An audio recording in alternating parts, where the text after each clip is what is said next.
मेहनत का फल मिथु को मिला। बहुत पुरानी बात है। एक छोटा सा गांव था जहां वक्त धीरे चलता था। लोग मिट्टी के घरों में रहते थे और हर कोई एक दूसरे की मदद करता था। इस गांव में एक बुजुर्ग व्यक्ति रहते थे जिन्हें सब बाबा जी कहते थे। बाबा जी एक समझदार और सम्मानित व्यक्ति थे, लेकिन उनकी असली पहचान उनका एक पालतू तोता था जिसका नाम था बादल। बादल कोई आम तोता नहीं था।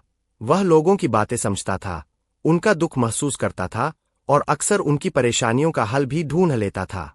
जब किसी का जानवर खो जाता या कुछ चोरी हो जाती या किसी को और कोई परेशानी होती तो लोग बाबा जी के पास आते और कहते, बाबा जी, हमें मदद चाहिए। बाबा जी हल्की सी मुस्कान देते, बादल की तरफ देखते और कहते, चलो बादल, किसी की मदद का समय आ गया है। फिर बादल उड़ता, आसमान में चक्कर लगाता और किसी न किसी तरीके से उस इंसान की मुश्किल को हल करवा देता। यह बात दूर दूर तक मशहूर हो चुकी थी। दूसरे गांव के लोग भी बाबा जी और बादल के पास मदद मांगने आते थे। बादल सबका दोस्त बन चुका था, लेकिन बाबा जी के दिल में एक चिंता हमेशा बनी रहती थी। उनके दो बेटे, मिथु और शकीब, दोनों जवान थे लेकिन जिम्मेदारी से कोसों दूर थे। मिथु शांत स्वभाव का था, सोचने वाला था, लेकिन ज्यादा बोलता नहीं था। शकीब जिंदगी को मस्ती समझता था, रोज नए दोस्तों के साथ घूमता फिरता, लेकिन काम से भागता था। बाबा जी सोच में पड़ गए कि अगर आज कुछ नहीं किया गया तो कल ये दोनों कुछ नहीं बनेंगे। एक शाम बाबा जी बादल के साथ नीम के पेड़ के नीचे बैठे थे। उन्होंने सोचा कि अब समय आ गया है दोनों बेटों की परीक्षा लेने का। अगले दिन सुबह बाबा जी ने मिथु और शकीब को बुलाया और कहा, मैं तुम दोनों को 10 से 10 मुर्गियां दे रहा हूं। तुम दोनों एक एक जगह अलग जाओ, इनका अच्छे से ख्याल रखो और 1 महीने में जो बेहतर काम करेगा वही मेरा काबिल वारिस बनेगा। दोनों ने बात मान ली, लेकिन उनकी सोच अलग थी। मिथु ने एक छोटी सी जगह तैयार की, मुर्गियों के लिए एक दरबा बनाया, रोजाना उनका ध्यान रखा, कोई दिखावा नहीं किया, सिर्फ मेहनत की। शकीब ने शुरू के कुछ दिन ठीक से काम किया, लेकिन फिर सोचा, ये मुर्गियां तो बस खा रही है, कुछ दे नहीं रही है, क्यों न इन्हें रोज एक एक करके खा जाऊं।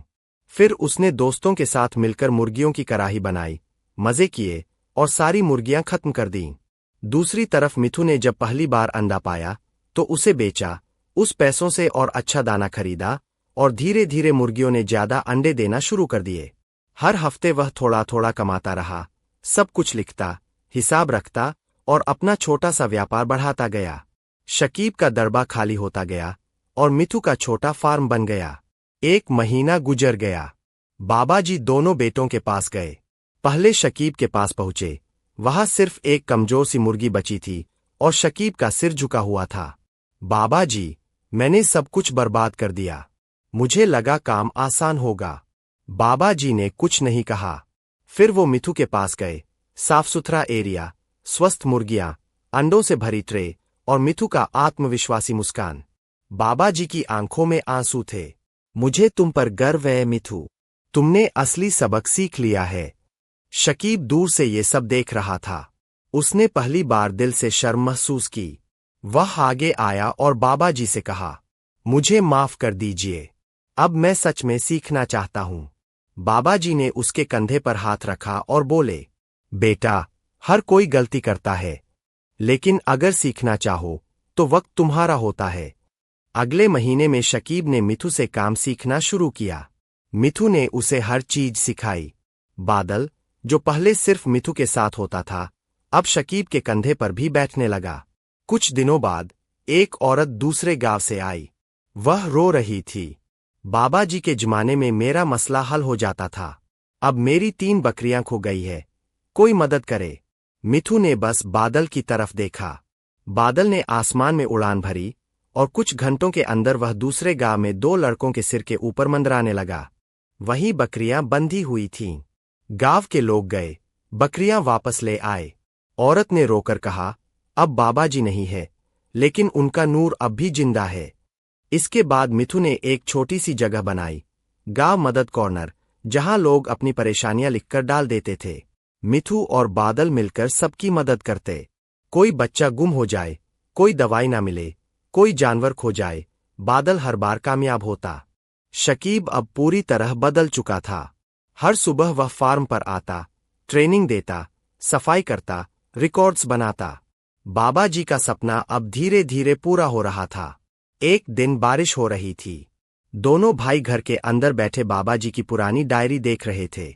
डायरी में लिखा था, बादल उसी का साथी है जो दिल से मदद करता है। जिस दिन इंसान सिर्फ अपने लिए सोचना शुरू कर दे, बादल उसे छोड़ देगा। दोनों ने डायरी बंद की और उनकी आंखों में आंसू थे। बादल उनके पास आकर बैठ गया, जैसे कह रहा हो, मैं तुम्हारे साथ हूं। कुछ महीनों बाद मिथु ने अपने फार्म का नाम बदल कर रखा, बाबा जी सेवा केंद्र। अब वहां सिर्फ मुर्गियां नहीं थीं, वहां हर इंसान की जिंदगी सुधारने के तरीके सिखाए जाते थे। स्कूल के बच्चे आते, औरतों को छोटे व्यवसाय, स्मॉल बिजनेस सिखाए जाते, और एक कोने में बाबा जी का चश्मा, लाठी और एक वॉइस रिकॉर्डिंग रखी गई थी। हर सुबह वह रिकॉर्डिंग चलाई जाती, मेहनत करो, वक्त की कद्र करो, वरना जिंदगी तुम्हें सीरियस लेना छोड़ देगी। बादल तोता अब बूढ़ा हो चुका था। उसके पंख सफेद हो गए थे, लेकिन उसकी नजरें आज भी उतनी ही तेज थीं। अब मिथु का छोटा बेटा उसे पानी देता, उसकी देखभाल करता।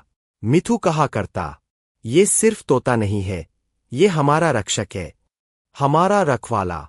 जब भी कोई नया लड़का फार्म से जुड़ता, बादल उसके सिर के ऊपर चक्कर लगाता, जैसे कह रहा हो, काम करो, ईमानदारी से करो, और वक्त बर्बाद मत करो। हर शाम जब सूरज ढलता, तो फार्म के आसपास एक हल्की सी आवाज गूंजती, मेहनत करो, वक्त बर्बाद मत करो, वरना पछताना पड़ेगा।